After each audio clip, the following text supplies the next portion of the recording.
তারপরে পথে যদি সুবিধা অসুবিধা 2-5 জন 10-20 টাকা চায়, আমি সাহায্য করি এবং খাজা তাকেও মানে মানুষ খাইতে ইচ্ছুক পয়সা নাই তাকেও আমি খাওয়াই। দর্শক, আমরা যশোর রেল স্টেশনে সাধারণ মানুষের সঙ্গে কথা বলছি।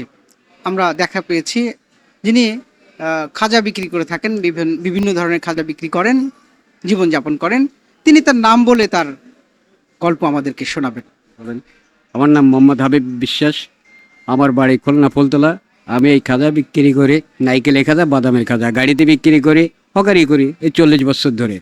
এই 40 বছরের ভিতরে আমি এই বিক্রি করে জীবনযাপন চালাই, খুব ভালোই চলে, খারাপ হয় না। 400-500 টাকা জনের দাম হয়।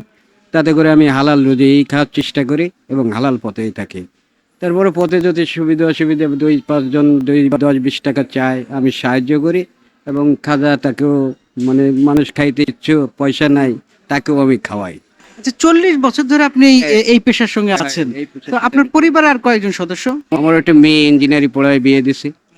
আমার একটা ছেলে এসএসসি পরীক্ষা দেয়।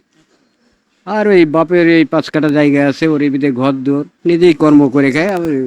বাড়ি কি যশোর শহরে? না, আমার বাড়ি খুলনা ফুলতলাতে। হ্যাঁ, খুলনা ফুলতলা, গাড়াখোলা গ্রাম, 4 নম্বর ওয়ার্ড। যাওয়া আসা করেন? হ্যাঁ, আমি এদিকে আসি না, খুলনায় বেচা কিনা করি, খুলনার আর নোয়াপাড়া। এই যশোরে আজকে আইছি, ওটা ট্রেন পাইনি, এখন মাল বিক্রি করতে হবে, জীবন যেমন চালাতে হবে। সারাদিনই যেমন মনে করেন যে আমি 10 কেজি মাল বিক্রি করি, সারাদিন না, 2-3 ঘন্টা লাগে। তাতে আমার রোজির পয়সা আমরা 600-700 টাকা হয়। হ্যাঁ, 600-700 টাকা, এতে আমার সংসার চলে যায় ইনশাল্লাহ। হ্যাঁ, ওই না, ছেলে তো আমার সাথেই। হ্যাঁ, মা আছে, ভাই আছে। হ্যাঁ, আমার সাথেই থাকে। মোট আমার সদস্য 6-7 জন। এইটার পরে নির্ভর। এতে যাই হোক, আল্লাহ চালায়।